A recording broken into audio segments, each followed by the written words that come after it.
आपल्या देशामध्ये सध्या उठसूट एप्स्टीन फाईल्सचा जप सुरू असतो. त्याच्यामध्ये मोदींचं नाव कसं आलं हे या जपामध्ये सांगितलं जातं. पण एक मिट्रोखिन आर्काइव्ह नावाचं एक पुस्तक 2000 सालच्या सुमाराला प्रकाशित झालं आहे. हा मिट्रोखिन जो आहे त्याचा लेखक वासिली मिट्रोखिन हा रशियन गुप्तहेर खात्यामध्ये मोठ्या हुद्द्यावर होता आणि त्यांनी हे पुस्तक लिहिलं आहे. त्याच्यामध्ये 50च्या दशकाच्या सुरुवातीला रशियाची गुप्तहेर संस्था KGB CPIला कशा सूचना करत होते की जवाहरलाल नेहरूंचं सरकार उलथवून टाका. 70च्या दशकामध्ये भारतामध्ये हेरगिरी करण्यासाठी त्यांनी कसा पैसा खर्च केला. म्हणजे धक्कादायक बाब यातली ही आहे की त्यावेळचे पंतप्रधान यांच्या घरी सुद्धा नोटांनी भरलेले सुटकेस कसे पोचवले जायचे हे या पुस्तकामध्ये मिट्रोखिन यांनी लिहिलेलं आहे. हे KGB करत होती.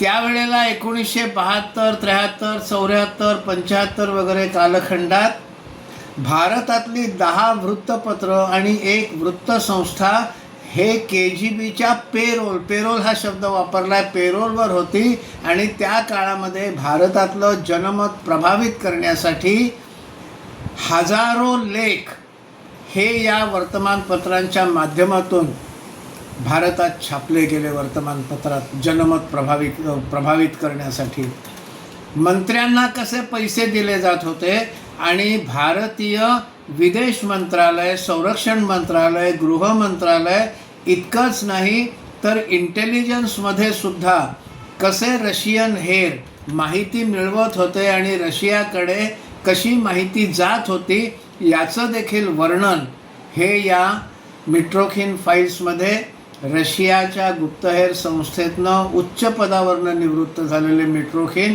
यांनी लिहिलेलं आहे.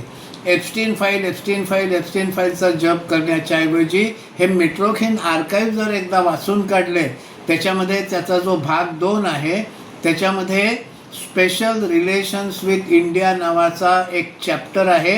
हे सगळं प्रकरण वाचून काढण्यासारखं आहे.